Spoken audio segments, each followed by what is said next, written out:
హరిరామ జోగే మరో లేఖ రాశారు.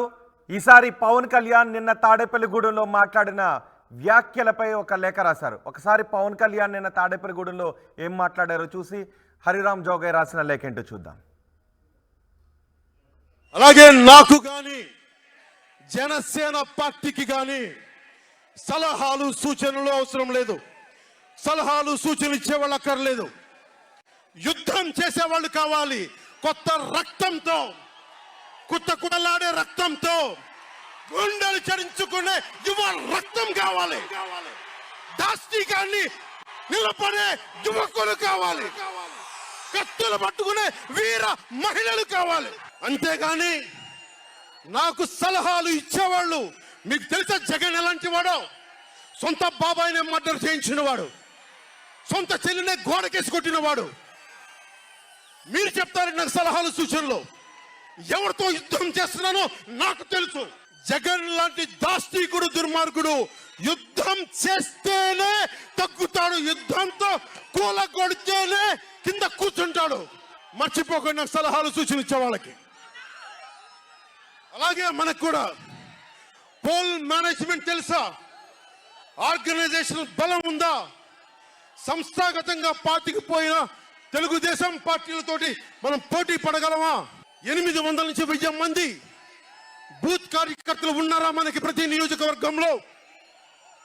1000 మందికి 50 రోజులు ఎంతో కొంత డబ్బులు ఇస్తూ భోజనాలు పెట్టే సత్తా మన నాయకత్వానికి ఉందా? మన నాయకత్వం ఇంకా ఎదుగుతూ ఉంది. వెయిట్ చేయాలి. ఈలోపు రాష్ట్రాన్ని జగన్ పాలిట కానివ్వం.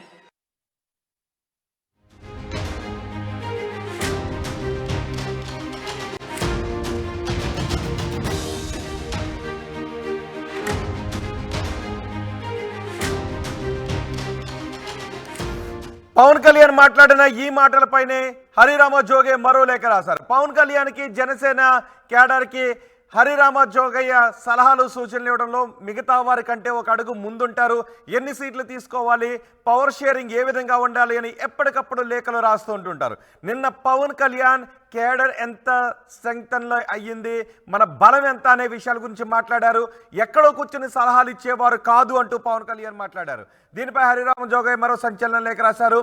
టీడీపీ, జనసేన బాగు కోరి నేను ఇచ్చే సలహాలు అధినేతలకు నచ్చినట్లుగా లేదు, అది వారి కర్మ, నేనేం చేయగలిగేది లేదు అంటూ మరో లేఖ రాశారు.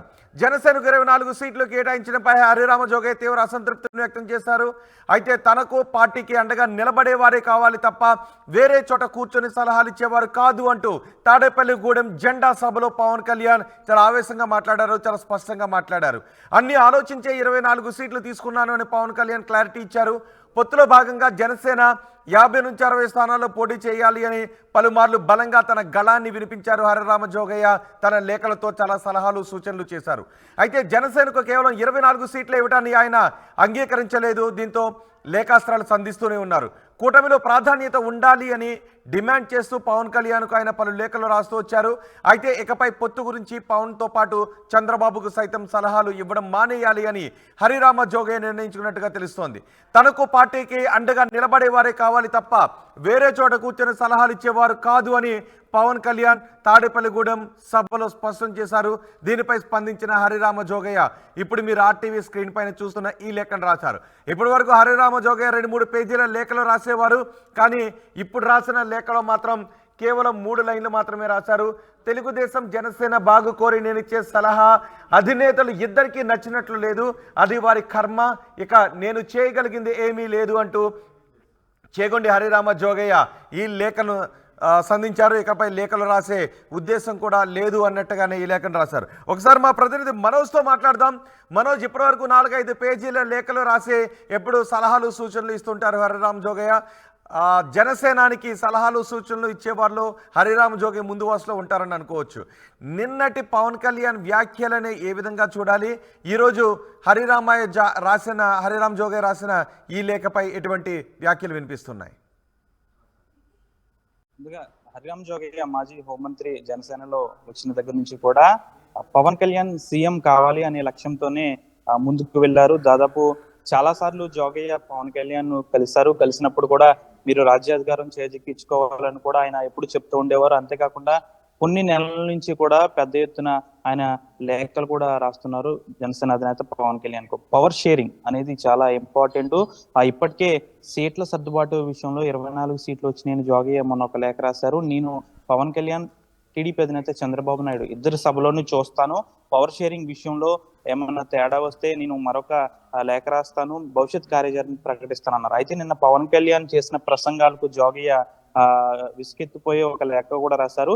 నేను చెప్పిన ఏదైతే ఉందో తెలుగుదేశం జనసేన బాగు కోరి నేను ఇచ్చే సలహా అధినేతలకు ఇద్దరికి నచ్చినట్లు లేదు, ఇక వారి కర్మ, నేను చేసేది ఏమి లేదని కూడా స్పష్టంగా చిన్న కొటేషన్ కూడా రాసిన పరిస్థితి. పూర్తిగా కూడా పవర్ షేరింగ్, పవన్ కళ్యాణ్ ముఖ్యమంత్రి కావాలన్నది ఇటు బడుగు బలహీన వర్గాలు, కాపులు, మిగిలిన కులాలకు సంబంధించిన వారి కోరిక. కానీ పవన్ కళ్యాణ్ ఆ ప్రసంగంలో ఎక్కడ కూడా పవర్ షేరింగ్ గురించి మాట్లాడలేదు. పోల్ మేనేజ్మెంట్ లేదు మనకి, తెలుగుదేశం అంత సంస్థాగతమైన వ్యవస్థ మనకి లేదు. అలాంటప్పుడు అన్ని స్థానాల్లోని ఎలా పోటీ చేస్తాము అని కూడా పవన్ కళ్యాణ్ సభలో ప్రసంగించారు. ఇదంతా విని కూడా జోగయ్య చివరిగా చేసేదేమీ లేదు, ఇక మీ కర్మ అంటూ కూడా ఒక లేఖ రాశారు. పూర్తిగా కూడా పూర్తిగా కూడా నిరాశ చెందినట్టే అనిపిస్తుంది ప్రతి జనసేన కార్యకర్తకు కూడా. ఎందుకంటే పవర్ షేరింగ్ అనేది కూడా చాలా ఇంపార్టెంట్.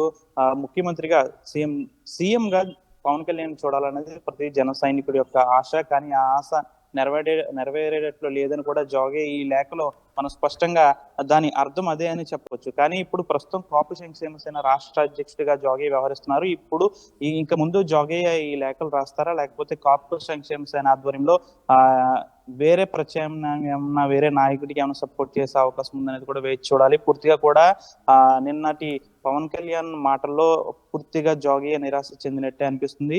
ఇంట్లో కూర్చొని టీవీలు చూసేవారు నాకు అక్కర్లేదు, నాకు సలహాలు ఇవ్వద్దు, నా వెంట నడిచేవాడే నావాడు అని కూడా పవన్ కళ్యాణ్ అన్నారంటే పూర్తిగా కూడా ఆయన ఇంకా టీడీపీకి పూర్తిగా సపోర్ట్ చేస్తున్నట్టు అనిపిస్తుంది. 24 సీట్లతోనే ఇక సర్దుకుపోవాల్సిన పరిస్థితి. అన్ని సర్వేల ఆధారంగానే మనం 24 సీట్లు తీసుకున్నాం, రాజ్యాధికారం నేను చూసుకుంటాను, మీరు నా వెనక ఉండండి అని కూడా పవన్ కళ్యాణ్ అన్నారు. అయితే జోగయ్య ఇక ముందు కానీ రాజకీయ విశ్లేషకులు ఏం చెప్తున్నారు, పవన్ కళ్యాణ్ అర్థం చేసుకోండి, నన్ను నమ్మండి, వ్యూహాన్ని నాకు వదలండి అని ఆయన చెప్తున్నారు. కానీ జోగయ్య లాంటి వారు లేఖలు రాస్తూ ఉన్నారు, సలహాలు సూచనలు ఇస్తున్నారు.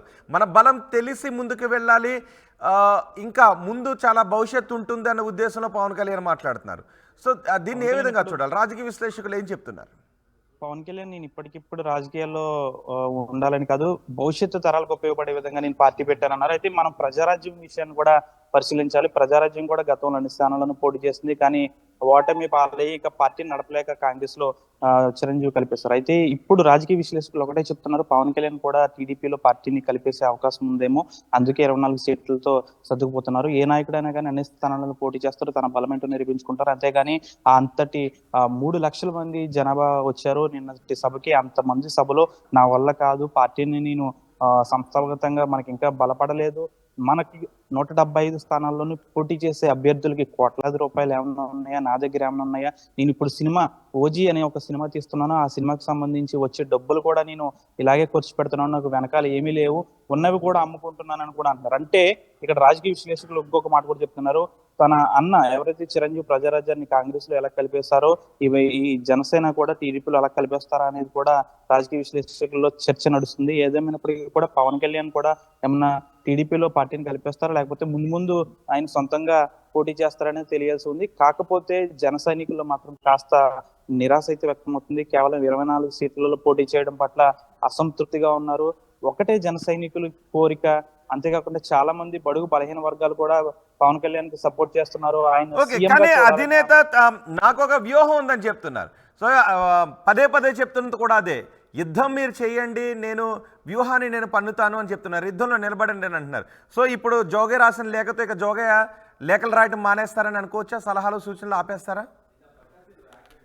జోగయ్య చాలా సీనియర్ పొలిటీషియన్, ఆయనకు వయసు పైబడినా కానీ రాజకీయంలో విశ్లేషణ చేయడంలో ఆయన దిట్ట. అంతేకాకుండా గతంలో కూడా కొన్ని లేఖలు రాశారు, ఎవరెవరు ఏ నియోజకవర్గంలో పోటీ చేస్తే గెలుపొందుతారనేది కూడా గతంలో ఒక లేఖ కూడా రాశారు. కానీ ఒక్కసారిగా పవన్ కళ్యాణ్ ఈ వ్యాఖ్యలు చేయడం పట్ల కాస్త జోగయ్య నిరాశ చెందారనేది తెలియాల్సి ఉంది. అయితే 29వ తేదీన అంటే సభ నిన్న జరిగింది, ఈ రోజు 29, ఈ రోజు తన కార్యాచరణ కూడా ప్రకటిస్తానని జోగయ్య అన్నారు. అయితే జోగయ్య ఏం ప్రకటిస్తారో చూడాలి. జనసేనకే సపోర్ట్ చేస్తారా, లేకపోతే ఇంకా లేఖలు అలాగే లేఖాస్త్రం విమర్శిస్తూనే ఉంటారనేది తెలియాల్సి ఉంది. పవర్ షేరింగ్ అనేది లేకపోవడంతో జోగయ్య పూర్తిగా కూడా అసంతృప్తిగా ఉన్నట్లే తెలుస్తుంది. ఈ రోజు జోగయ్య ఏం ప్రకటిస్తారో చూడాలి. రైట్ మనోజ్, హరిరామ జోగే మరో సంచలన లేఖ రాశారు.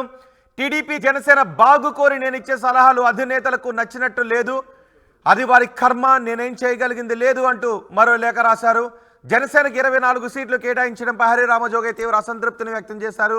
అయితే తనకు పార్టీకి అండగా నిలబడే వారే కావాలి తప్ప వేరే చోట కూర్చొని సలహాలు ఇచ్చేవారు కాదు అని తాడేపల్లిగూడెం జెండా సభలో పవన్ కళ్యాణ్ స్పష్టం చేశారు.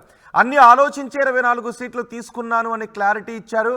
అన్ని ఆలోచించి 24 సీట్లు తీసుకున్నాను, వ్యూహాన్ని నాకు వదిలేయండి, సలహాలు సూచనలు ఇవ్వడం కాదు అని జనసేన అనడంతో అలాగే హరిరామ జోగయ్య ఇక లేఖలు రాసే ఉద్దేశం లేదు అన్నట్టుగా ఆయన లేఖ రాశారు. ఎప్పుడు 3-4 పేజీల లేఖను రాస్తారు, కానీ ఈసారి మాత్రం 3 లైన్ల లేఖను రాసి అది వారి కర్మ, వదిలేస్తున్నాను అంటూ ఈ లేఖలో పేర్కొన్నారు.